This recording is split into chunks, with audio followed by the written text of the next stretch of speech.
Selamat datang kembali lagi ke channel kami Paman Kripto. Oke, jadi untuk hari ini ya kita ingin mengajarkan juga kepada kalian gimana nih caranya untuk menyimpan aset kripto kalian dengan aman. Nah, memang untuk menyimpan ini banyak ya caranya. Jadi langsung aja saya jelasin. Jadi sebenarnya dari wallet ya, seperti tahu kita kalau nyimpen kripto itu di crypto wallet ya. Jadi wallet itu ada tiga. Pertama adalah wallet yang kita titip di exchange. Jadi kayak kita beli di Binance, kita beli di Nodax. Nah ini kan sebenarnya dia itu punya wallet, kita tuh titip dia. Terus dia itu yang ngasih tahu secara web ya, dari web ini data internal dia kasih tahu kita. Jadi sistemnya dia ini masih centralized pertama. Jadi sentral. Jadi bukan sesuai dengan kripto ya yang decentralized. Oke. Nah, cuman kelebihannya adalah kalau kalian mau jual kripto itu atau kalian ini melakukan trading, menyimpan kripto di exchange seperti Binance, Inodag itu juga tidak salah karena kan kalian butuh dalam waktu cepat juga menjual. Karena kalau nyimpan di wallet yang selanjutnya yaitu di misalnya di paper wallet atau di kayak web based wallet gitu, itu kan kalian harus mengirimkan dulu ke exchange untuk melakukan penjualan. Jadi ini sangat cocok buat trader kalau wallet-wallet yang ada di exchange ini. Sedangkan untuk investor, nah itu lebih aman. Saya sarankan pakai wallet-wallet yang decentralized. Jadi misalnya di web based seperti mungkin ini MetaMask atau mungkin kalau di Cardano itu Nami Wallet atau CC Vault seperti itu. Nah, ini juga berguna ya selama kalian itu bisa menyimpan kata-kata secret phrase-nya dengan baik. Nah itu keamanannya menurut saya cukup sedang, jadi maksudnya lebih aman lah seperti itu. Karena kalau exchange itu misalnya dihack, itu memang Binance sempat dihack, tapi dikembalikan memang dia yang mengganti dia. Nah kalau hacknya itu terlalu besar sampai dia nggak bisa mengembalikan duit nasabah yaitu kita ini, bisa-bisa kan duit kita hilang. Nah, jadi saya sarankan kalau memang mau invest, lebih baik di wallet web-based ini juga boleh. Tapi ada juga wallet lainnya, yaitu namanya hardware wallet. Jadi, kalau hardware wallet itu seperti yang kita tahu, kayak misalnya kita pakai online banking ya. Jadi ada tokennya, ada klik BCA gitu misalnya contohnya. Nah, itu umpamanya jadi lebih sulit ya. Jadi saat transaksi kita harus ada tokennya, masukin password lagi, terus harus verifikasi melalui token yang ada di tangan kita saat itu juga. Nah, ini tuh jadi lebih aman lagi. Nah, namanya adalah Ledger. Ini ya, websitenya Ledger ini. Dan yang kedua adalah Trezor. Ini juga ada. Nah, cuman yang rame dan sering dipakai orang itu Ledger ya.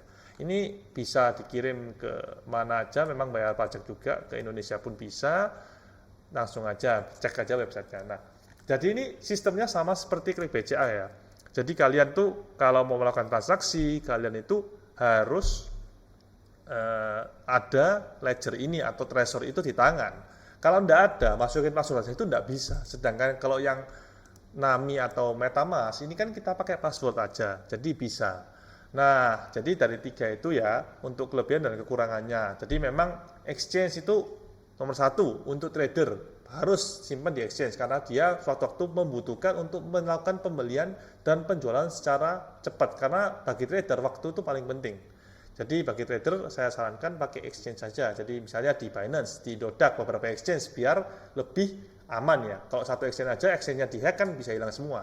Nah, nomor dua, kalau kalian ini investor dan mungkin investor kecil nggak mau beli hardware wallet, bisa pakai MetaMask atau maksudnya wallet-wallet yang web based ini ya, MetaMask atau Nami Wallet. Nah, Nami ini kan di Cardano, kalau MetaMask ini kan di Ethereum ya, jadi macam-macam tergantung blockchain-nya juga. Kalau di Bitcoin juga nantinya ada yang paper wallet, jadi kayak dikasih ya sama lah, recovery code juga, sistemnya cuma dia scan, seperti itu.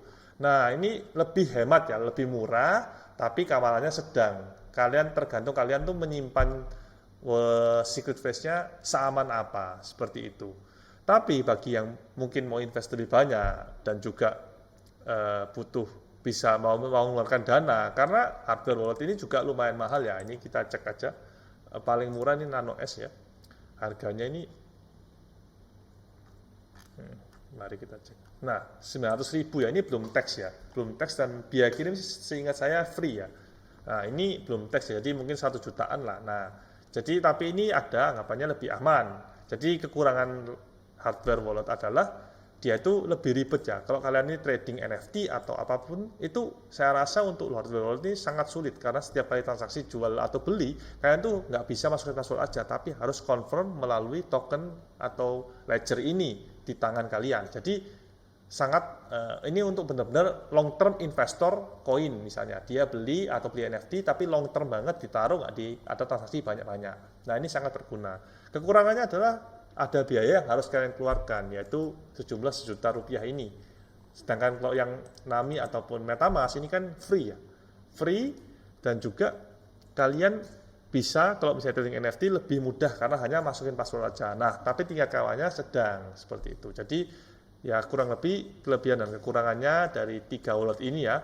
Tinggal mau pakai yang mana. Cuman kalau paman sendiri sih, jadi tetap pakai 3-3-nya. Jadi untuk trading ya di Binance, di Indodax, di Crypto. Kalau misalnya untuk trading NFT atau beli token-token di PancakeSwap maupun di Uniswap atau di MinSwap juga di Cardano, nah itu pakai Nami, pakai MetaMask. Nah, kalau yang untuk long term investment, nah Nano S ini biasanya yang paling pakai karena kan paling murah ya, dan kegunaannya kurang lebih ya sama fiturnya. Memang satunya itu lebih mahal karena bisa Bluetooth.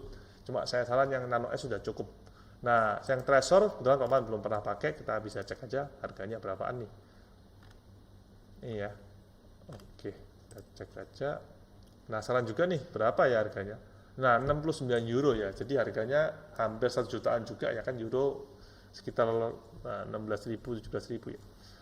Nah, jadi mirip-mirip ya, sistemnya sama kurang lebih, tinggal suka yang mana. Dua-duanya bagus. Ini bukan promosi tapi memang hardware wallet yang terkenal saat ini ya ini, seperti itu. Nah, kalau paman juga pakai yang ini untuk long term investment ya, jadi ditaruh aja lebih aman, tenang, karena kan untuk mengeluarkan dana itu butuh token tersebut, nggak bisa tinggal kita juga. Jadi token ini juga ada secret phrase-nya juga, itu juga harus disimpan baik-baik, karena seandainya token kita ini hilang, kita ini bisa recover, tinggal beli token baru aja, tinggal kita recover, seperti sistemnya MetaMask ataupun Nami Wallet di Cardano ya. Oke. Sekian untuk 3 wallet ini ya. Jadi bagi yang kebutuhannya apa bisa langsung disesuaikan aja. Untuk trader di Binance atau Indodax, untuk trading NFT atau koin yang nggak ada yang kecil-kecil micin-micin gitu ya, itu bisa di wallet-wallet yang MetaMask ataupun Nami. Sedangkan untuk long term investor yang bisa mengeluarkan dana lebih, bisa pakai hardware wallet yang paling aman, anggapannya sudah pasti paling aman, seperti itu. Oke, jangan lupa follow IG kita. Ini aja bisa juga tanya IG kita juga, ataupun YouTube bisa juga kita komen aja, nanti langsung aja kita bantu. Misalnya nih bingung nih gimana nih cara belinya hardware wallet, nah nanti bisa, nanti paman bantu. Oke, sekian dan terima kasih.